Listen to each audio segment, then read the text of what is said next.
Well, hi there. Welcome everyone to Clint's Reptiles.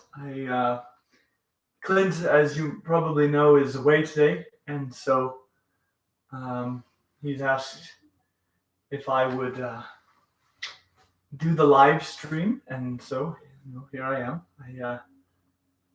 I'm very excited that you're all here, and I guess we're going to talk about some fantastic beasts. I've brought with me today Pickett. He's a bow truckle. He's rather a good friend, and I very much enjoy the bow truckles. Generally speaking, I would say they're one of the best pet beasts that you could possibly get. Anyway, Leisha, it sounds like, will be here to help me with your questions coming on. But I'm very excited to tell you guys a little bit about the reptile room and just how wonderfully things are beginning to go there. It's all been very, very exciting. Oh, sorry. Hello. Stop. Theo, out. Bye, Mr. T. Come on, we'll play. Oh, yeah, give me from me. Come here, buddy. All right, I'm back. Hey, guys. I missed it. What'd you say? Oh, nothing. I just kind of newted around for a little while and had fun. Isn't this fun? Leisha's been working hard on her Halloween costumes this year, and every year. Every year. We make just kind of rad and fun DIY costumes. I don't think we've ever had store-bought costumes. No, never. Ever. Where's the fun in that? What is it? Sacrilegious. Okay, yes. So this is a matter of principle. Yeah. In our household to do DIY costumes. I don't think I ever had a store-bought costume growing up, but that was an economic decision more than a matter of principle. But Halloween is awfully fun. I remember one time when I was growing up, I had a nightmare. It was really like it's a nightmare that stuck with me to this day. This terrible nightmare that I have. I like woke up on Halloween day and I had no costume prepared. Oh, I know, it was the worst. It was the worst. And and then I began frantically working on one. I used to make all my own costumes though. Yeah. That which leads us into a super chat by Anthony. Oh! He said, and I'm not going to miss yours, Amy. Don't worry. Anthony says, hello, my friend. Question for you and Leisha. What are some of your favorite Halloween costumes you've worn over the years? And sorry again for the millipede, Leisha. You better be sorry, Anthony. Just teasing. What? I wanted you to tell them about Princess Leia. Oh, you want that one? Okay. Yeah. So, yes. Let's see. Growing up, some of them I remember the most, that I put the most work. One year I was a velociraptor. That was a particularly terrible job. I did the best I could, but it was like made out of manila folders and a full face stocking cap, and it was so bad. It turned out so badly. But how old were you? I don't know. I had to be at least like 8 because that's when Jurassic Park came out. But anyway, it was not good. But then some good costumes I made. I was Darth Vader. I didn't DIY the mask. I got the mask at Disney World.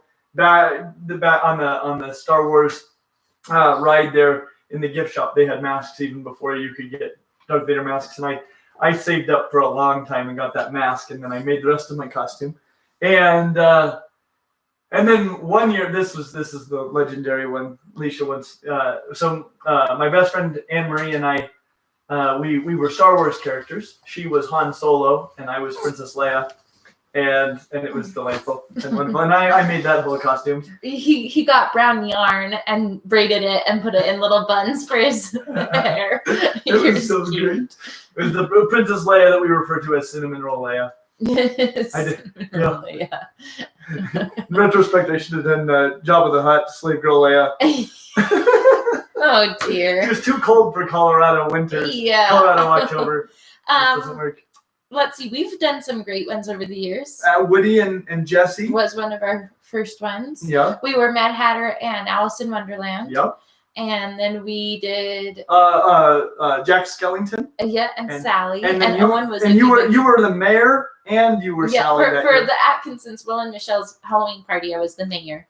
But I didn't want to wear the huge thing on Halloween to go trick-or-treating with the kids, so I just painted my face as Sally for Halloween. I was a pirate. Yep. What were you that year? I was a mermaid. Pirate and Owen mermaid. really wanted to be Peter Pan, and Penny wanted to be Tinkerbell. Yes. So you were a pirate, and I was a mermaid to go with. I've always wanted a good pirate costume. I'm on my way now. And I think this coat actually could really complete my pirate When I was costume. growing up, I always had really amazing costumes. Yeah? Yeah, my mom always worked really hard. What are some others you remember? So one year I was Christina Aguilera, I think. But my sister, Wendy, she's a hairstylist, and she had all these like different colored extensions. So we put them in my hair and we're like, what do I look like? And so we did that, and she did like really dark makeup. And Whoa. Are you going to tell? So you did the crocodile from Moana. Sorry. oh yeah, tell her. No. You do it. This is even before you knew me. Before I knew Clinty, we had a hair show contest, and the theme was animals. Yeah. Or like jungle animals. Yeah, or something like that. Something like that. And I dressed up my sister-in-law Moana as a crocodile. And she looked at it was like a high fashion crocodile. Mm-hmm. I have to come over Fashionista dial. I have to come over here so I can explain. So I got her, she's Hawaiian, so she has this long black hair, and we put her hair in spikes like this, all the way down her back, all the way down her head. And then I got the hair extensions and braided it so it went all the way past her bum. So it's like these huge spikes, and not like a mohawk. They were like twisted around pipe cleaners. And Yeah, like Jafar's beard. So twisted. And then the braid went all the way down her back, and then I had like this green fabric costume that I made that was like a cape with like, yeah, it was fun. It was fun. Yeah, and the Mad Hatter, did you show them pictures of the Mad Hatter? Yeah, it was in last week's video. Well, that was the Jawa costume. Did you see the Jawa costume Alicia made for Owen? It's on her channel, Why Not Me? And yeah, it is like you could stick him in a Star Wars movie, and no one would be like, "What's the deal with that Jawa?" They'd be like, "There's another Jawa." It's amazing. He looks incredible. Let's go to Amy's super chat. I think Amy's the one that you were. She is. I just met Amy, and she was amazing and awesome. As she said, for the reptile room, she sent $25. Thank you, Amy. T positive and T negative question? Yes, because we didn't inside get joke? around to me answering her question about T positive and T negative. And I said, ask her during the live stream, because it's something you've maybe heard of this. So there's T positive and T negative albinos, and I think that it's tyrosinase positive and tyrosinase negative. It's taken me a little bit of time. Like I kind of knows it when I sees it, but I had trouble like figuring out exactly what was going on there. And I now know what's going on there. So albinism is a mutation that interrupts the production of melanin. Turn your computer. I don't want to be on. Well, that's why I have to turn this No! on. Look at her. Why? I think it's better with you. Oh dear. Creepily stalking in the background. Let us know. Should it be with Leisha? Like this? Creepily stalking in the background. Without? Without? We don't have room to sit next to each other because there's a bed in between us. Yeah, less social distancing. Okay, keep going. Okay, so melanin is the dark pigment that makes like your hair, some level of not white, effectively, and it is a brown-black spectrum pigment generally. The type of melanin that we have, if you have brown or black or even very blonde hair but not strawberry blonde hair, what you have is some amount of what is called eumelanin, which is created first you produce what is called pheomelanin, which is a red melanin, and that red melanin is changed into this eumelanin, which is the brown-black spectrum. And so you've got full-on melanin going on here.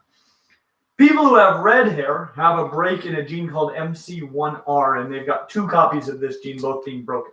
So you got one from mom, one from dad. Both of them must be broken so that they don't convert this pheomelanin, which is a melanin derivative, but it isn't eumelanin. They convert this pheomelanin, they do not convert pheomelanin into eumelanin, and so they have red hair, and instead of having eumelanin in their skin, they have pheomelanin, which tends to cluster into freckles more than it tends to spread evenly into a tan. Anyway, that's what's going on with redheads, and it's only been recently that I've realized that redheads are T-positive albinos. So T-positive albinos still have some melanin derivatives in them. So they're producing melanins, they're just not producing like full-on brown and black eumelanin. Whereas a T-negative albino is producing no melanin derivatives at all, and so they'll have other pigments. So you'll see like, some reds, yellows, and those sorts of colors in albino organisms. Like if you look at an albino ball python, they've got a lot of yellows and some oranges, but they don't have anything even approximating a brown or a black in there anywhere. And anyway, that is the difference between T-positive and T-negative albino, at least to the best of my current understanding. If you have greater levels of understanding you'd like to contribute to this discussion, I'd be much obliged. Luke Womack said, "This is my first stream. You're really cool, interesting. Welcome, Luke." Thanks, Luke. Hopefully he's talking about me and not Newt's commander, who was here earlier, dressed just like. Yeah. Let's see. Jens Rosender sent a super chat. Hello from Sweden again. Question: do you have a review of collared lizards? I searched on your videos, but I could not see it. We don't, and I know a number of people who keep and breed collared lizards, and collared lizards are rad and they're beautiful, and we should totally cover them soon. Keep reminding me, because that won't hurt a bit. Yes. Toys are for boys. This is super chat.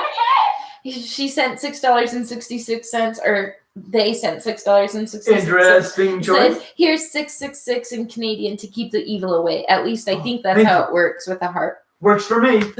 Thank you so much. I'm so sick of the evil. Natalie's Reptile says, "Will you do a video on Dominican red mountain boas sometime?" Oh, yeah, I would like that. I love boas, so I think so. Yeah. We also need to cover viper boas and emerald tree boas and so many boas. Boas be just bodacious. Oh, rosy boas, for goodness sake. People are always, like, whenever we release a video, like the chicken video, people are like, "Oh, he's out of animals to cover." I'm like, no, I am not. We're not even close. Out of all the we haven't covered house geckos or veiled chameleons, for crying out loud. Like, there's Walma pythons. Anyway, I could sit here and I could list way more reptiles that we haven't covered than those that we have. Just sometimes we got to cover something around like a chicken, right? Okay, let's see. Anthony sent $25. Anthony! Thank you, Anthony. What are your thoughts on cryptozoology? Do you think it's a legitimate science, or do you think they're just glorified monster hunters? Yes, to all of that. I would say a lot of cryptozoologists are glorified monster hunters, but you could be a legitimate scientist and be hunting for undiscovered animals that you're getting some reports may be around in certain areas, things that we thought were previously extinct, or things that we thought were mythological beasts. It seems like this sort of thing couldn't happen because we feel like we've explored the world so thoroughly. How could some sort of, because it's usually like if you discover a new sort of beetle, right, and you're like, "Oh, look, beetles," which happens constantly. Every entomologist in the world has drawers full of undescribed beetles that they just don't have time to describe. There are probably a million plus species of just beetles. So if you're the beetle discoverer, nobody's like, "You're a cryptozoologist." Cryptozoology usually has to do with some sort of large animal, especially large mammals. But in other cases, plesiosaurs, dinosaur-sized things that are thought to be extinct or mythological that turn out to be real, like Bigfoot. If you found Bigfoot, like everybody seems like, that could never happen. That's crazy. Well, there's a heck of a lot of space here in North America. It's been within the last 100 years that the Western world discovered that mountain gorillas are real, and before that time, they thought that mountain gorillas were a mythological beast. The okapi is another one. I think it was 1909. Those were discovered to be real. And then getting to our reptile hobby, we found out that in the 1990s, the crested geckos weren't extinct, and now they're like everywhere. So you could be a totally legitimate scientist and be a cryptozoologist, or you could be a real nut job and be a cryptozoologist, and either of those are options. Good answer. Yay! Good answer. Good answer. Daniel Williamson said, this is a good one. Sent a super chat. So excited to see the reptile room in person. Hope to volunteer. Thanks for inspiring me. Can't wait to attend BYU and follow my passions. Yay! I think I saw one of your messages. Yeah, we had over 20 people fill out the form. Yep. And we're super excited. That's including our last time too, but over 20 people, and Clint's going to Florida to film with Dave Kaufman for the week. So when he gets back, we're going to set up a day for interviews so that we can get to know you. And I want to be clear. I will be here next Friday for our live stream, but I want to tell you guys some stuff about the reptile room this week. And we've updated our hours online. Actually, I'm just going to tell them a whole lot of cool stuff about the reptile room. One of the things I'm the most terrified about is that people will come next week either because they want to see me or on a day we're not open and not be able to come. And so I want to be clear. The reptile room will not be open next Thursday during the day. It's going to be in Florida.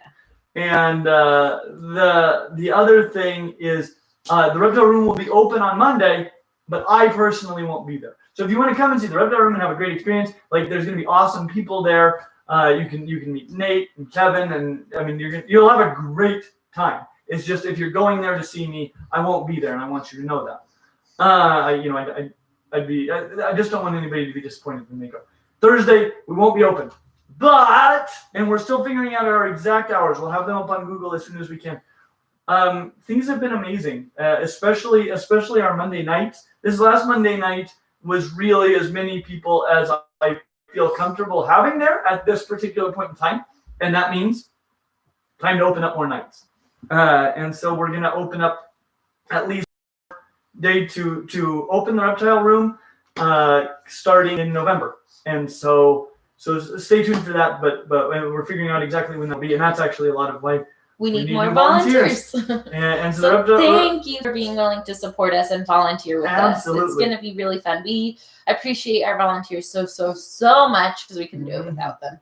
Yeah, right now, I mean, we're getting there, right? Our face-to-face chats that we do virtually. And so remember, you guys are all invited to the reptile room wherever you are in the world. And we will hang out, and we will look at animals, and we will talk. And it'll be, you and me for half an hour, an hour. You can sign up for that right now. And that is still absolutely what is keeping the reptile room alive. People were, asking about this. The reptile room is not a money-making enterprise for us. It is just something we want to have exist. And in this crazy time, we've been doing everything we can, and it's really because of you guys that we haven't had to close it down. That we feel like we're gonna make it. We're gonna make it. And it's gonna be big, and it's gonna be fun, and a lot of people are gonna see it and have an awesome experience there. At least that's the truth. Yes, I saw somebody commenting that I look more like Doctor Who.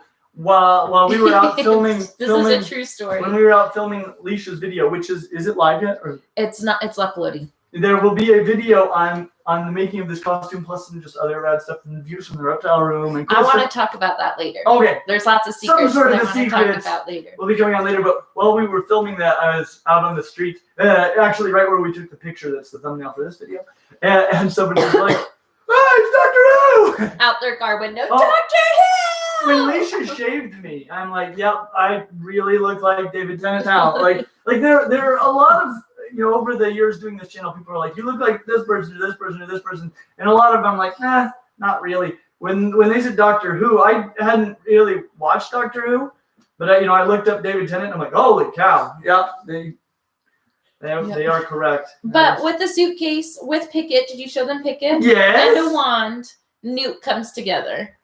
Hit one of his eyeballs. We were walking over to get him to film it, and I dropped him on accident, and one of his eyeballs fell out. So but if you want to see him in his perfect form, you've already got a video on that. Yes. So we have more to talk about with that video. I'm excited to tell them the tea on that. Okay, but we have lots more super chats coming. Oh my goodness. Okay, this one is from, by the way, Daniel, thank you so much. And I'm excited for you to start at BYU and we'll be reaching out soon. Yes, yeah, I think I screenshotted something from them before. You screenshot? I would screenshotted it. Okay. It's Did. Yeah. Is that the correct form? I've screenshotted it. I've never shot an again. So I screenshotted their comment they made, so I would make sure that I was paying attention. Your friend Amar said, "This is just for the costume, loving the hair." Thank you so much. And Sherry LBW said $10. Thank you, Sherry. She said, "Cool costume. Wishing you and your family a happy Halloween." Oh, happy Halloween back to you. Thank you so much. Let's see. Ashley Saris said, "Are isopods a good idea with Decay's brown snakes, or will they take over the enclosure if not being eaten? Recommended lower humidity varieties for Decays." No, isopods are depending on the species. If you get a species that's going to chew on your reptile, they're a bad idea. But isopods, if you're getting them captive bred or bred out a few generations so that they're not exposed to any pesticides or anything or parasites, they're awesome for everything. And the thing is, there's a principle in ecology that your tank will have a carrying capacity, which is just based on how much food essentially is available for these isopods in there, and your population will level out there. Generally speaking, you try to take isopods that won't be eaten by the main inhabitants of the enclosure, but sometimes no. Okay, let's see. This one is from Ben Baton. "Hi, Clint. Promise you will keep us updated on your findings in breeding your emerald tree skinks. Fingers crossed for you. Hoping to be able to replicate any success you find." We will keep you up to date. Yes, that's an exciting project. Stephen, this is a good question. Your friend Stephen Shepard said, "Are you going to do face-to-face next week, even if you're out of town?" We blocked that time. Did we block the entire week, including Friday? I don't know about Friday. Okay, so we will look into Friday. Friday would be the only time to be available. I'm going to be quite... So no, Clint likes to do... Clint doesn't even do the face-to-faces at her house. He goes to the reptile room every time so that you can see the animals, and he gives you a tour, and so it's always at the reptile room. Mm-hmm. Let's see, Wednesday, Thursday, Friday, you are free. Okay, so I am available next Friday. So yes, I will be doing them next week, just not all week. Yeah. Anthony sent $15. Anthony! Thank you, Anthony, for the reptile room, my dear friend. Also, for anyone thinking of booking a face-to-face, they're amazing. Clint is stinking rad, and they help the room. All great things. There's nobody who can give a more accurate review of face-to-face chats than Anthony. Has he done the most of it? I think he's still our champion, though there are a few of you, and you're all here, that have come several times, and I really appreciate it. And it is really fun with the people that have come and done it a few times. It's like we're old friends and we get to chat about all kinds of cool stuff. I got Martha in there. Hey. Everyone was saying with, and then somebody popped on and said, "What's with all the withs?" Stop spamming with. Okay, Amanda Cook, our friend from Ramen Reptiles. Amanda, I got to see her.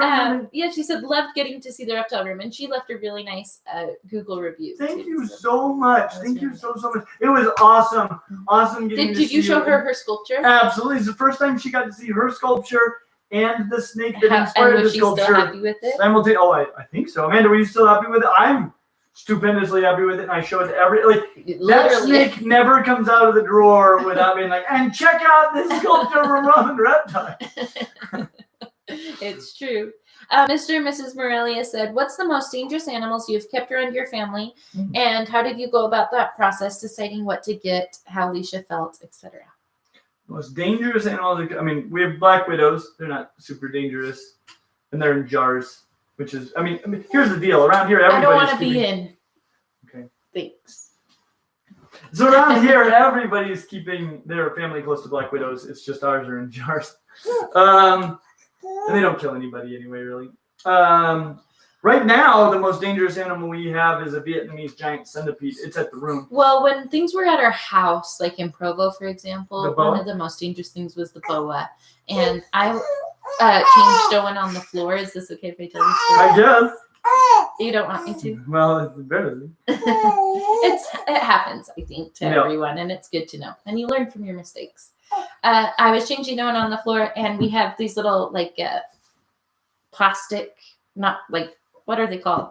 Basket bin. Yeah, but they weren't things. plastic. They weren't plastic. They were fabric-y, clothy bin things that we kept the diaper and wipes in. So I pulled it out to get the diaper and wipes out, and behind it was our big boa all wrapped up. Now, she wasn't as big then, but to me, it was a huge snake because I don't keep snakes, and it was ginormous, and it was all coiled up behind the diaper thing, and that was very startling to see. That's how we found out she got out.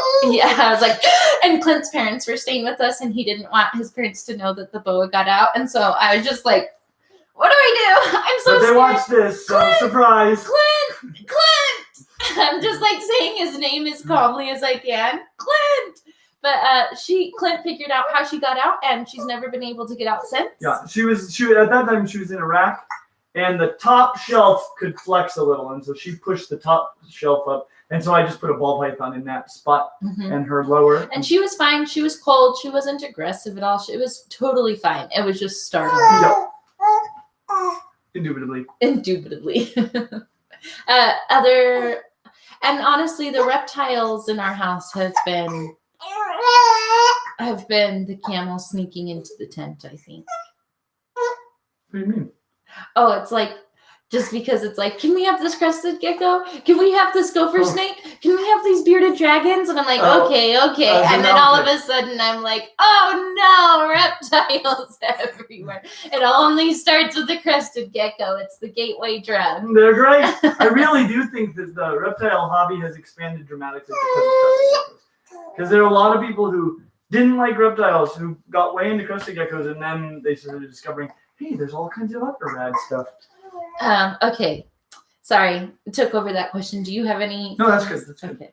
I don't generally keep things that are dangerous at my house. Just only now, because we have the reptile room, am I considering getting like a true giant snake? Because I think that's a great experience for people to have. I just don't think it's a great idea to have them when you're going to be alone dealing with them. And at the reptile room, I can orchestrate it fairly easily so that I'm never alone dealing with that snake, and so it might be something we consider. It's not something I would have at my house because things could go so sideways. I don't think it happens very often, but it sure could.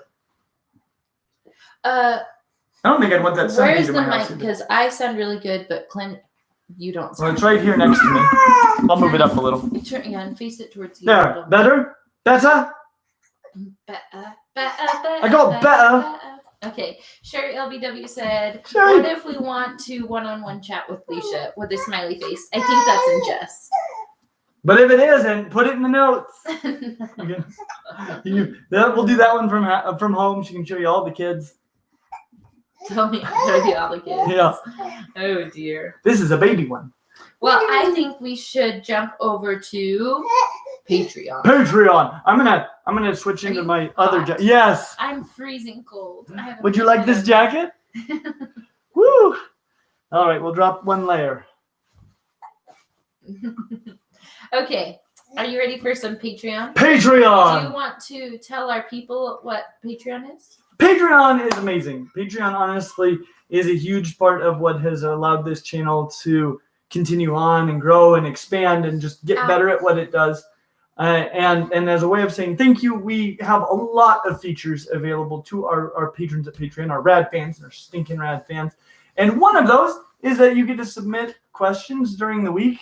And I don't see them in advance, but we do try to answer all of them during the live streams. Awesome. Okay, Patreon. Patreon.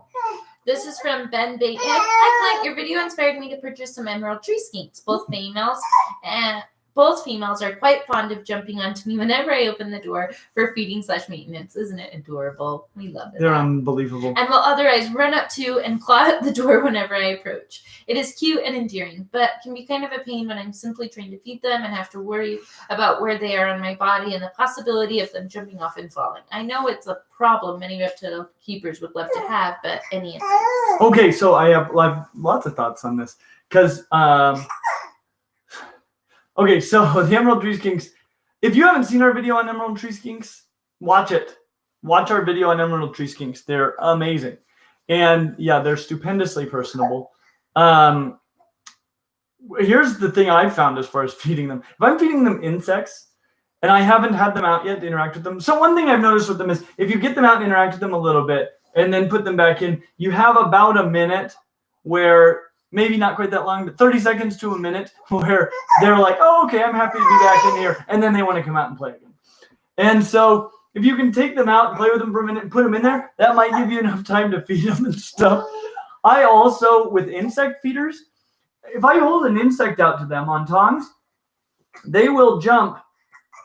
Well, they'll use the tongs to climb onto my hands, and they have no interest in the feeder, but they'll eat the feeder while they're sitting on my shoulder. So that's a thing you can do. But when I'm putting crested gecko diet in there, it doesn't take long. I use a squeeze bottle, and so I have it already pre-mixed, and so I just have to open it and go and set it in a cup, pull out the old cup, bam, done. But yes, the biggest problem with them is getting them off of you. Yeah, and it's so fun. We love it. It's one of my very favorite things to show people when they come to the reptile room, because I'm not one. I don't mind handling snakes. I don't like getting them out of the enclosure. Yeah. That kind of freaks me out a little. And so when I'm at the reptile room, that's something that I can show them. I'm like, come look at these amazing things. And you open the doors and they just hop on you, and they're just so inquisitive and they've got their own little personality. It's so fun. It is so fun. One thing I've realized about them is I don't want to have a group of them that's too big. Because if I had like 4 or 5 of them in an enclosure, you'd never get them all off of you. Like you would just, like, people need to bring you meals and stuff in front of the enclosure. Okay, Jake Wrinkle said, hi Clint, what do you think about emotional support reptiles? Do you think they could be better than dogs or cats? It depends. Oh, I skipped one. 2. Okay, I'll be skipped back. 2. So 3? No, I just skipped 1. 2 I can live with. I skipped 1. 1. No big deal. So as far as emotional support, reptile, I mean, it depends on what kind of emotional support you need. There are some things, dogs are so socially aware that you can train a dog to be there for you at the sorts of moments that you really need the dog there. If really all you need, though, is companionship of an animal, the biggest problem, I think some of them that would be excellent candidates would be things like bearded dragons, blue-tongued skinks, ball pythons. Probably the biggest problem with snakes as support animals is just that at times they need to be left alone for a couple of days. So you better have multiple snakes if you need support on a daily basis. Awesome. But they'd be great. It just depends on the kind of support you need. Awesome. Okay, this one is from Cythera, the one that I skipped. Okay. Hey, Alicia, how are you going to get Clint back for making you hold the fun critters from last week? Yeah. That is a great question. Maybe I'll make you cook with me. And people will pay me how much to do this? Clint hates cooking. And Clint has so That's many... not true. Well, you like to cook pancakes and macaroni and cheese. Yeah. And I cook breakfast quite a lot. Yes. I cook all sorts of breakfast because breakfast is my favorite meal. But when I'm like, I want to teach you how to cook this, or come in the kitchen and let's cook dinner together, it's so romantic. He's like, nah. Oh, and I prepare a lot of my own meals and meals for the kids and stuff. Yeah, I'm not saying you don't do anything. I'm just saying like actual cooking techniques and like dinner stuff. Yeah. A real dinner that's not like ramen or macaroni and cheese or a peanut butter sandwich. Toast. Yeah. Chicken nuggets? I'm good at chicken nuggets. See, we need to do a live stream where Clint cooks with me. Microwave soup? I make him cook. Microwave soup? I'm great at microwave soup. Ew. She is super anti-microwave soup. I hate it so much. I love it. It's delightful. The kids like it too. It is so disgusting. Thoughts on microwave soup? Everyone weigh in. Canned soup, you can taste the can. You can taste the can a little and bit. then when you cook it, you can like smell the can and it's so gross. Don't eat microwave soup. It's wonderful. Just make it fresh. Like that's super easy to do. It is. See, it is, but Clint won't let me teach him. So if you think we should do a live stream of making Clinty cook with me and I teach him how to cook, let us know. Clint's like, please don't. I'll be like, how much are you getting? I would stir it, but it's going to take $5. There you go. Bye. I still couldn't believe you're like $5. I'll be sad. My husband won't cook with me in the kitchen for a romantic evening. Woe is me. Yeah. Okay. Alex Gruss says, "Hi, Team Clint. Is there a commercially available enclosure for an adult PCI boa? Happy spooky week." Yeah, there are quite a few. I'm trying to think. We've got links to them in our video on boas, so maybe that's where I'll send you. But yes, there are. Awesome. Okay, let's see. This one is from Jake again, Jake Frankel. "Hi, Clint. I want to blue tag you, but I was wondering if there's a better and smaller one. The animal can't be larger than 3 feet." Oh, well then a blue tegu is not for you. Because blue tegus, I mean, some people say they're smaller than black and whites, but it's also pretty debatable as to whether or not they're even like a different species or anything from the black and white tegu. They may be just a locality, or they might really just be kind of a line-bred, high-white, black and white tegu. I love them though. And so they get a little bigger than that usually. Female would be your better bet as far as not being too big. But jeweled lacerdas are a great alternative to tegus if you're looking for something that's like a tegu but smaller. Awesome. And quite glorious. This one is from Corey Neidham. "What are some signs I should look for to make sure my tortoise is a healthy weight? He is an adult Sonoran desert tortoise, which are sadly illegal to keep or transport anywhere outside of my home state. So info on them is difficult to find."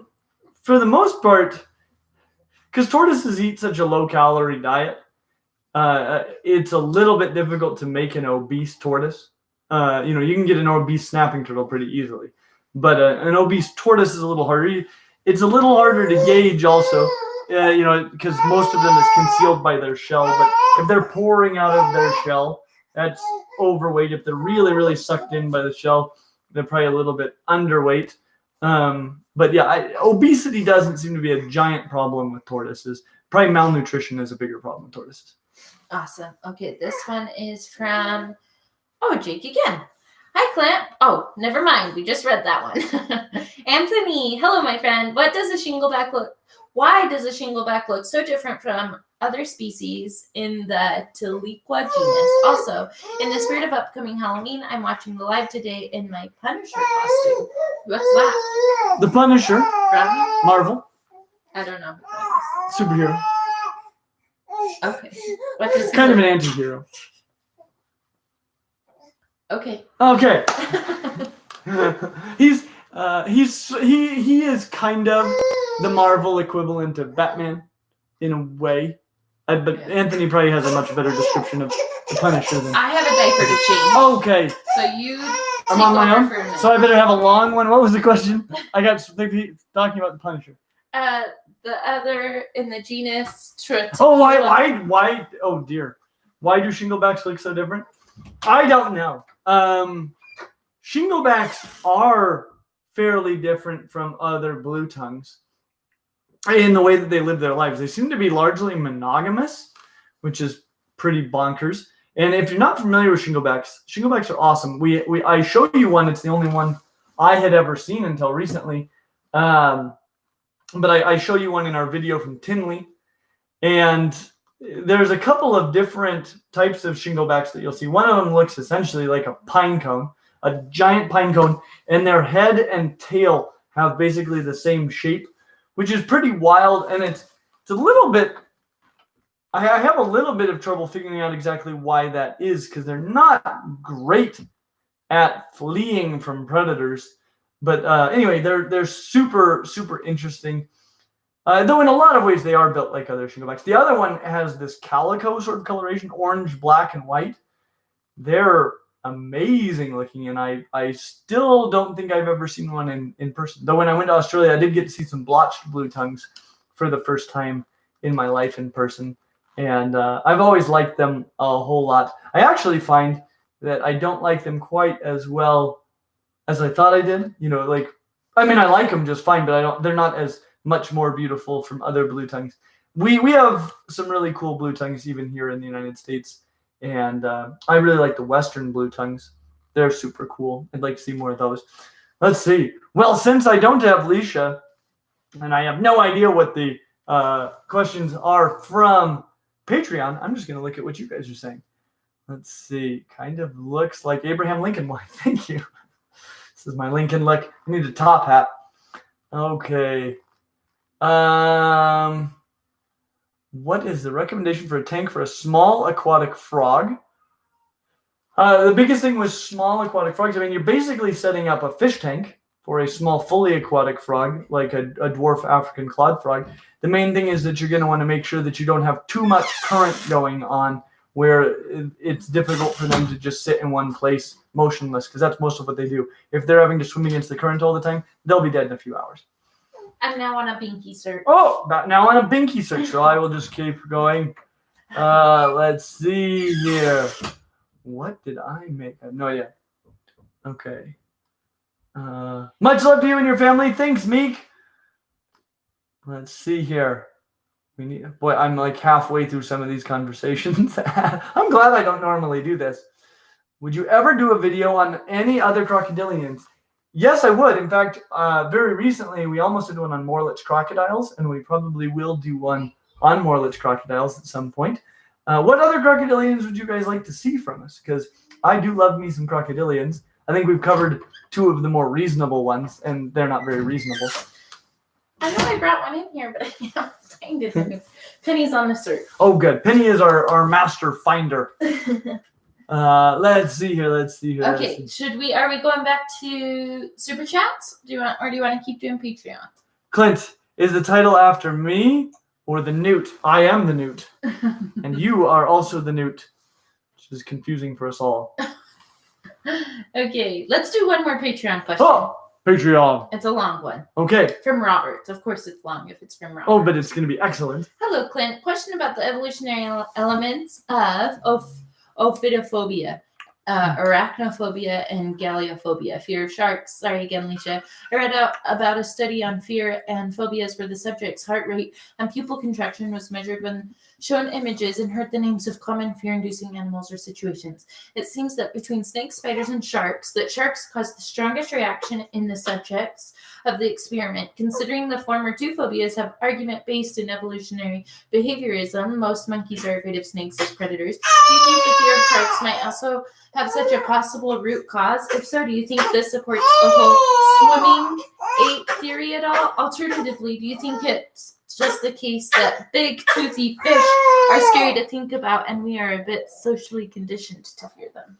That's a great question. That is a phenomenal question. So essentially, to sum that up, the question is, why is there a phobia of sharks?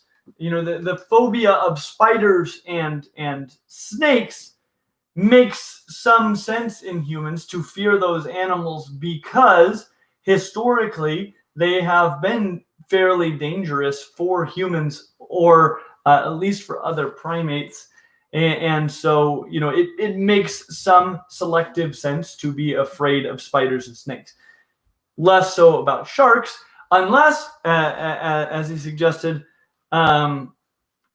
it has to do with the fact that in the past, human ancestors spent a lot of time in the ocean, which, you know, definitely some human lineages, like the Polynesian Islanders, have spent a lot of time in the ocean. You know, and most civilizations have been tied to the sea in some way, and fishing, you know, has been a major part of civilization for a long time. And this is this big monster that just occasionally totally eats somebody. And so avoiding that would be important. I find that there's some plausibility there, but I actually buy your second explanation more, which is just that with the thing that, I mean, I personally, I might like sharks more than any other animal on the planet. And I definitely feel like I have a slightly irrational fear of sharks because, you know, the likelihood of being attacked by a shark is not very high, but I get very nervous when I wade out into the ocean deeper than I can see. But I honestly don't like wading out into freshwater deeper than I can see either. I'm too aware of too many things that could be down there, even though I also know they're probably, you know, they're in fairly low densities, are very unlikely to attack me. It's just like that complete lack of control. And I think that's one of the scarier things about the ocean. There's so many things in the ocean that can kill you that would be largely out of your control to do anything about, even if you saw it coming. You know, if you're in water up to your chest and a tiger shark is coming at you, what's your plan? Right? What are you going to do about it? You know, you are in such a compromised position when you would be in a confrontation with a shark, and so that's that's very, very scary. I mean, you know, I'm thinking of other sort of phobias I have. I don't like the idea of fitting into small spaces where I can't turn around. You know, it's just too much that could go awry. You know, a fear of flying. You know, it's the same thing. Flying on an airplane is safer than driving in a car, but when you are driving a car, you have so much more control over what's happening, even if you're a passenger, right? You know, if things start to go right, there are things you could do maybe to help the situation, which brings you some degree of peace. In a plane, if things go awry, you're just like, well, I've got no say in what happens from here on out. And that, I think, that total lack of control can be a thing that really leads to phobia sort of reactions to things. Ashley Saris booked you for next Friday for a Yay! one-on-one. Yay! So Thanks, that'll Ashley. be fun. And let's see. Mr. and Mrs. Morelia sent a super chat. That's the one. I second the Leisha face-to-face. I want to show Clint all of my collection, but also show Leisha a separate time my pets that are Clint's fault. That would be fun. Yes, please specify. Make it really, really, really clear. And well, I think we could make this happen. Sherry, Lisa, are you done for that? well, this is another question about it. Sherry LBW sent a $10 super chat. Sherry, thank you. The one-on-one with Leisha was a real question. I think should be fun to chat with. And Clint, you really do look like David Tennant dressed like this. Yeah, now I'm just down to being the doctor, am I not? Yeah. All right. Well, my hair needs to be up though, doesn't it? Like way Where up. David Tennant is his up. I think so. No, it looks better down. Down. That's okay. Crazy. That's good. That's good. All right. What were you gonna say? Oh, I'm just thinking. You know, maybe we'll need to make it a more well. I would say a more expensive option, but maybe it's just $5 to chat with Leisha for an hour. If you, Since there's such demand for Leisha. in reality, if you really wanted to say hi, I could come down to the reptile room. Just put it in your description. I want to say hi to That's Leisha. super cool. Anthony would like that. He's mentioned it before, and I keep forgetting to have you come. So next time we see him on the schedule. There's a little note when you book that you can put what you want to talk about, and if you want to say hi, I'll come and say hi. Cute, you're the best. But it's gonna cost an extra $5. No, it's not. Oh dear. If it works out, I will come. Sometimes the kids have things going on and stuff. Yep. If it works out, I will definitely come and say hi. A Draconius said, "Hey Clint, have you considered a video where you compare the various tegu species with each other, like red tegu versus gus gus?"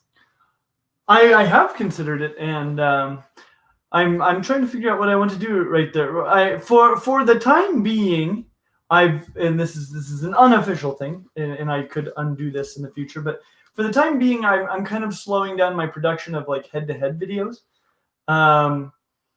You know, they seem to be of lower value, at least in terms of how many people are interested in watching them, than the single animal videos. We do have so many to cover, and so originally, when it was a lot harder for us to find animals, doing head-to-head videos allowed us to make multiple videos every time that we could track something really cool down.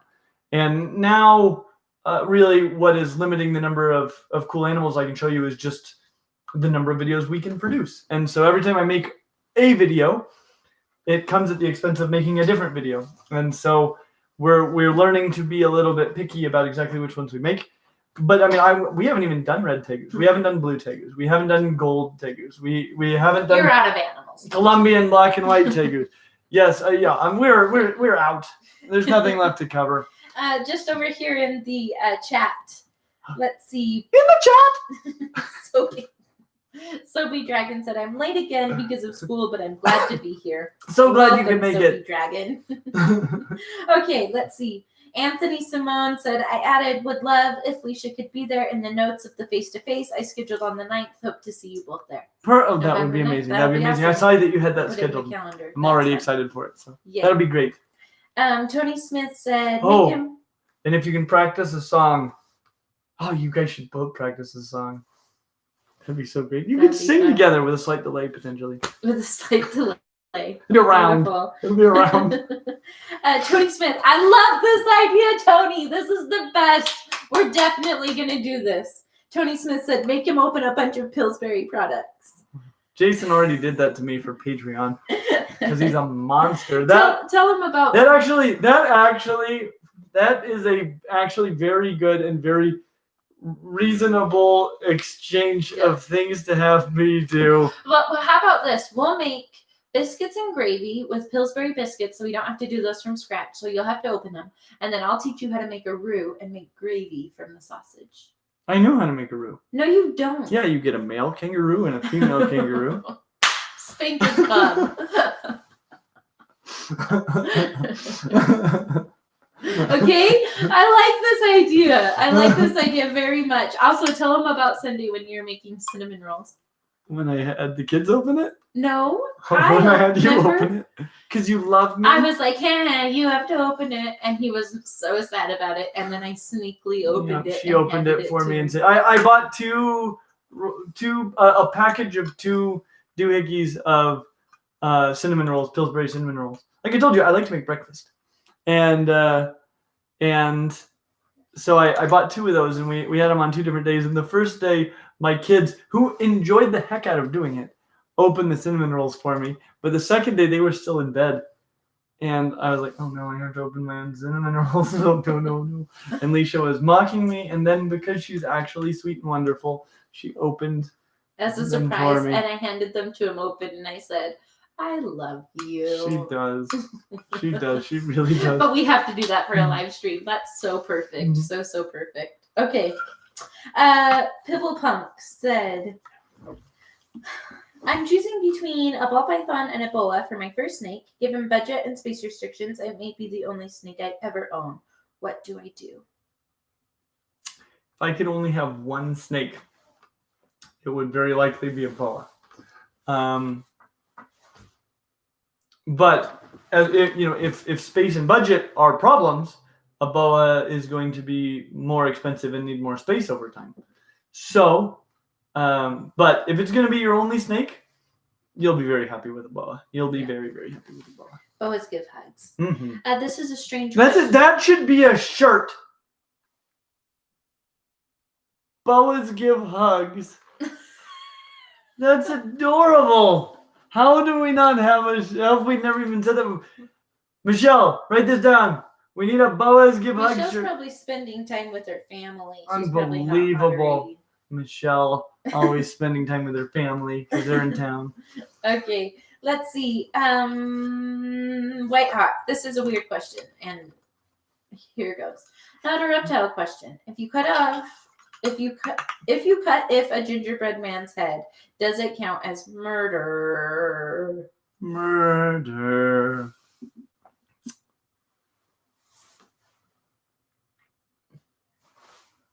I guess it depends on the context. Is this like a political thing? Is there like a hidden thing behind I don't know. I know of no innuendo here, so we shall just ask. Is it murder to cut off the head of a gingerbread man? If he talks, if he makes any sort of complaints about his gumdrop buttons, then yes, it is murder. Okay. Not the gumdrop buttons! You're a monster! Oh dear. Benjamin Bramble said, smooth fronted caimans, please. Also, if you could upsize or downsize any animal to make them a more ideal pet, what would it be? Crocodilians. A water monitor, maybe. No, you can get a downsized water monitor. You can. Crocodilians. Full stop. That's it. They'd be amazing. Like if I could get an alligator that grew to be even the size of Gus Gus, that'd be incredible. I would be so thrilled. Oh, also bears. Bears would be pretty cool. Or an elephant. You've always wanted a little elephant. Yeah, one of those little island elephants. Maybe even smaller than that, like a 70-pound elephant. That'd be so cute. Yes, it'd be the greatest. It gets all happy and waves its trunk at you when you get home. So cute. I do love this. Oh, well, now let me think if I'd want to scale anything up. Oh, another scale down, Carnotaurus. Yeah. Awesome. Yep. Is that Oh, it? and great white sharks. You keep I wanna- startling her. She's Sorry, trying to baby fall girl. asleep. I would want a tiny great white shark I could keep in a fish tank. How cool would that be? These sharks, just generally, if I could get a cool pelagic shark that peaked out at this size and looked like a, well, it didn't even have to be pelagic. If I could get a blacktip reef shark that would peak out at about 8 inches long, and I could keep it in like a 200-gallon aquarium, that would be unbelievably rad. Yeah. Okay, let's see. I'm sold. That's it. Full stop. And the small alligator. Anthony sent $20. So, my friend, what differentiates the crocodile tegu from the teid lizards, and do they make good pets? The crocodile tegu from the teid lizards. It is my understanding that it is a teid lizard. Now all of a sudden I'm doubting that. But as far as do they make good pets, they seem to do all right. We had them in our video of 5 tegus you've never heard of. And they are available. They're very, very expensive. I think they do all right. I don't know how well they're doing as far as captive breeding goes. And but they look like a fairly typical teid. But now I want to search. Well, Your phone's right there. yay! Okay. I got to make sure I'm not filling you with lies. If it's not a teid, that will surprise me and I'll be excited. I like learning stuff. Okay, here we go. Let's see here. Crocodile tegu. You can give me the next question while I... Okay. The next question is from Anthony again. Invest in cloning of Sicilian dwarf elephant and it would be a reality. Yes. Well, can you just give me the details of that? Yeah, they're teids. Crocodile tegus are teids. So I'm going to go back to that question really quick. So as far as what differentiates them, I mean, they're just a specific... They're a unique genus within the family Teidae. So they are reptiles, which is the broad title for all of the teid lizards. But they're semi-aquatic and kind of long and lanky and very cool. Okay, Awesome. back to the small elephants. Yeah, he said invest in doing that and it will. I want to explain why an elephant project is not a good one. Yeah. Because it takes 2 years. It takes 2 years of just gestation time. I know. That's what I'm saying. That's not your generation time. Yeah, I know. Your generation time is like decades. Okay, and then the feeding cost on just a small breeding group of elephants, which is what we're trying to achieve here, I guess. Out of this world. They're just the worst possible candidate for selective breeding are the elephants. All right, I'm back. You're back? Mm-hmm. Okay, we're going to jump over to Patreon. Patreon! Clinty! Jeez. Sorry. It's 12:58 and we have a lot of Patreon. Okay. Sorry, guys. Lightning round. Hi, Clint. I've been really... Oh, this is from Alicia Need. Hi, Clint. I've been really affected by the smoke recently, despite being 30 to 40 plus miles away from any fires. My dogs have also been affected by allergies, risk of their water turning to lye from ash in their water, breathing, etc. What are the long-term effects of these forest fires on wild reptile populations, from destroyed habitats to poor air quality? Is there anything we can do to help from a conservation point of view? Thanks so much. That's a really great question. So obviously, major habitat destruction. As far as smoke inhalation, I mean that can be have an effect on everything. Reptiles are going to be slightly less susceptible to it than our mammals, largely because reptiles breathe less than mammals do. But I mean it's still a possibility there. But yeah, large-scale habitat destruction is going to be the big thing. Now you got to keep in mind also that forest fires are a natural part of ecosystems. We a lot of times actually have really severe and extreme forest fires, largely because we prevent them in a lot of cases, and so we get these really dense, really immense forests. There's a lot more trees in some areas than there have been historically, and so when a fire does get out of control, it can become totally massive. And so, probably the biggest thing would be prevention of forest fires, especially by kind of regulating essentially the thinning of the forests in places that are at high risk of large-scale forest fires. Awesome. Let's see. This question is from Born to Eat Bacon. I like their greeting. Greeting Lady Leisha and Lord Clint of thy most epic room of reptiles. I wish goodness upon thee and thine. The quandary of the day is this. Do you know a reliable source of false map turtles, and how would you compare them with red-eared, nasty, invasive sliders as pet? My gratitude for your response knows no bounds. I don't know specifically of a source for those, but there are people out there breeding all sorts of cool water turtles, and so you can probably find them. I would recommend joining. I'm actually a member of some turtle groups on Facebook. They'd probably be a good place to start asking around. As far as how they are as pets, we need to cover map turtles. See, we haven't covered a ding-dang map turtle. Yeah, that's crazy. We haven't covered just about everything, okay? Yeah. So I mean, we haven't covered Russian tortoises. We haven't covered redfoot tortoises. We haven't covered all the things. There's so much. Anyway, we haven't covered soft-shelled turtles. And map turtles, we have to cover map turtles. And these would be false map turtles. The main thing is, I like, what was the description of red-eared sliders? Gross, nasty, invasive. I like nasty, invasive red-eared sliders. Red-eared sliders, they're great little turtles. The problem with them is they're not that little of turtles, and they're aquatic turtles, and so they need a lot of space. They're invasive. No, the invasive part isn't great. That's not their fault. But I love red-eared sliders. But map turtles, I would say, are better because they're smaller. Are you done? I'm done. Okay. This question is, oops, wrong one.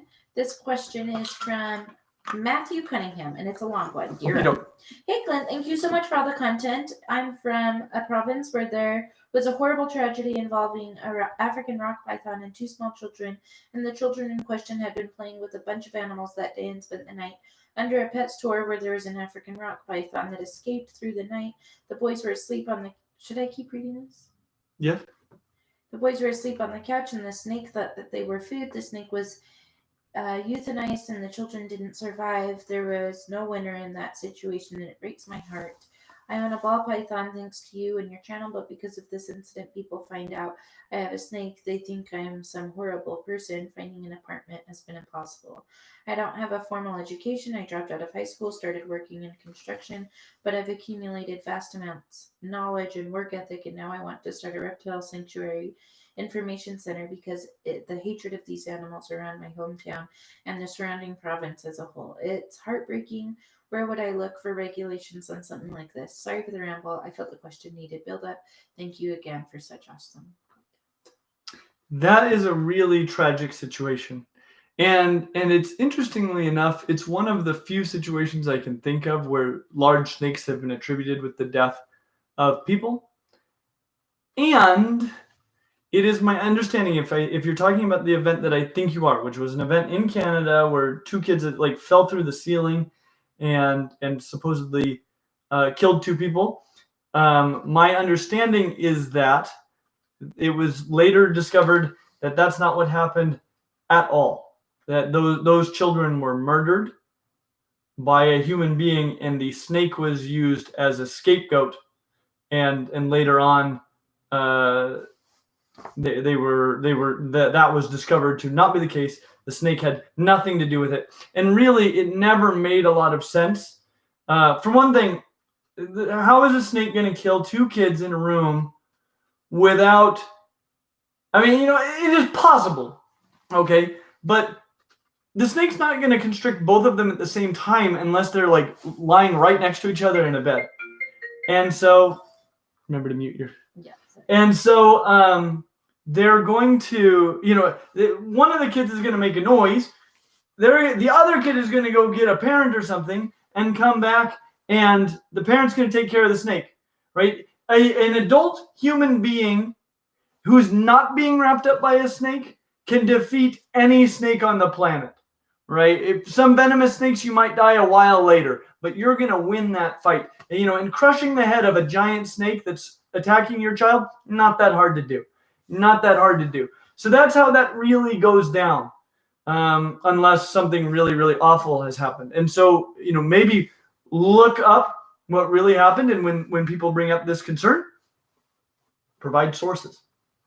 Yeah. Thanks. That was hard. Mm-hmm. Dragon Whisperer, what do you think about starting a GoFundMe page to raise money to pay for the legal work to get my rescue listed as a nonprofit and posting the link on the videos of my YouTube channel? I think you're doing wonderful things with your reptile rescue, and I think if there are people, and I think there are people that want to contribute to see people like you succeed in the noble causes that you're getting behind, they should have the opportunity. Jamie and Jacob Huser says, where can reptile keepers look for clear, concise info on local, regional, and/or national laws regarding the hobby? Prohibited species, required permits for possession/breeding, etc. I can only find oversimplified listicles that do not provide enough information, or the text of the laws themselves, which are difficult to parse without a law degree. Yeah, it is a little difficult. I tend to read the laws directly. You could contact your local herpetological society if you have specific questions about the laws. There are likely people in that group that are going to be very, very aware of what's going on. And then there are also lobbying organizations, around the country for reptiles specifically, and they're going to be extremely aware of the laws. So you could reach out to them as well. Let's see. Amar, our friend, said, hey, Clint and Leisha, hope you and the family are keeping well. Question, are reptiles... US ARC, by the way. US ARC would be a really good one to go to. Sorry. Are reptiles the nerdiest hobby you have? I'm a self-described nerd, and people don't really bat an eye when I tell them I'm into video games, board games, etc. But they all stare at me wide-eyed when they find out I'm into pro wrestling. LOL, definitely my nerdiest hobby. Yeah, that's pretty nerdy. Are reptiles my nerdiest hobby? No. What would be the nerdiest? Nerf guns? Maybe Nerf guns. You were into some nerdy, what's the video game? Link? Zelda? No, I mean, when was the last time I played? I like Zelda a lot, but I don't know if that's a major hobby of mine. That's true. Most of my hobbies are pretty nerdy. Though, I also have some non-nerdy hobbies. Like, I like sports and mountain biking. Yeah. So, I don't know. I like all the things that are fun. And so, lots of, I mean, things that are nerdy, they're just nerdy because there are some people who get way, way, way into them. And the reason they get way, way, way into them is because they're rad. They're totally rad, most of these things. All right. Ash, Clint, I don't think you answered my question on the last live stream. That's okay, though. It was Leisha holding stuff madness. Any tips on how to maintain the bioactivity of a ball python enclosure? I want the substrate to be moist enough for it, but I use a reptofrogger to provide the proper humidity. The substrate is actually pretty dry reptisoil, I believe. I have a blank canvas of a long animal plastics cage, so I'm thinking of doing a background and adding some other cool stuff. Yeah, well, that would be very easy to do bioactive. Just, you're going to need a cleanup crew. Springtails are amazing, and some isopods. And I would put a drainage layer in there, even though the python probably won't dig too much into it. And so putting a drainage layer in there would be really beneficial, since that fogger could end up making things pretty dank. Yeah. Aurora says, not a question, just letting you know I got a ball python and a new job working at pet care at my favorite pet store. Your videos as always have been super helpful for explaining different reptiles to potential pet parents. Stay awesome. That's so great to hear. Congratulations. I'm excited for you. Well done, Thank Aurora. you. That's really exciting. Okay, let's see. Oh, it looks like there's a couple new super chats. This is just from Anthony. Thoughts on big-headed turtles? So cool, I just want to scream, but I've never seen one in person, and I really, really would like to see one in person. They find them up in trees, for crying out loud. And they got long tails like snapping turtles, They big old find turtles in trees? Yeah, tree turtles. What the? They're awesome. Wow. That's all I have to say about that. Let's see. Soapy Dragon just on the chat said, very wholesome, 10 out of 10, would recommend Clint to anyone. Yay, thank you so much. And then I think it's time to wrap up and go, but before we you go, gotta tell spill the tea? The tea? Yeah. Spill it. Isn't it beans? No. It's pop culture now. You say tea. Spill that tea. Okay, so this video is really fun and I'm excited. Do you know about what it. Leisha's nerdiest hobby is? What? Me. It's true. It's so true. Okay, so I'm really excited. I had some technical difficulties this week. I was going to be on top of my game and get it all done ready, but all early, but it was hard. And crazy stuff. I'm really excited about today's video because there's a video of me shaving Clinty's face. Yeah. And what would you call it? A vintage video of Clinty from 2000. Oh, yes. Like yeah. 13 or something. It's a classic. A classic vintage video of Clinty in there. We also went to some pumpkin patches and we went boating, and so there's footage of us just spending time as a family and the fun things that we did at pumpkin patches. And there was another really fun. Oh, Owen dressed as Oogie Boogie. Oh yeah, when he was little, when it's he so was 3, cute. he had just turned 3 and he wanted to be Oogie Boogie from Nightmare Before Christmas. So it's a fun video. It has all sorts of really amazing gems in it from Clint and our whole family, and then a really stellar costume that turned out really well. I didn't explain in the video that we made the bow tie and we thrifted the vest and all of these things, but it's still fun. I think it turned out really, really good. Yeah, so is it ready to go? it's all published and ready to go. Woo! So we're going to end here, and I hope that you pop over there, search my channel, Why Not Me, and see some Clinty classics. There we go. We should have a shirt that's called Clinty Classics. Clinty classics. Boas give hugs, though. Don't let me forget about Boas give hugs. And Clinty And Classics. we don't have a stinking rad shirt. And also, if you want to... Yes, we do. We don't? We don't. Wow. We have one that's Teespring generated that has kind of a cartoon picture of me, and it says Stinking Rat on it, but like Stinking Rat isn't what it's about. And Stinking Ranch. If you want to see us do a live stream of cooking, Clinty opening biscuits, and learning how to make a roux, please comment that so that better be tied to $5. I'm so excited about that. It's going to be the only way I can get Clint to cook with me. Oh dear. That's all I have to say. She's like, and I'll make it torture cooking. Everyone wins. Oh, well, thank you guys so much for being here. We love you all. We're so grateful for you and all that you guys do to make this channel better and to help the Reptile Room survive and become a really incredible place. We're so excited about what's happening there, and we'll have to tell you more about that coming up. It's going to be a big week. Yep. As always, like and subscribe. Head over to Alicia's channel, and we hope to see you real soon. Bye.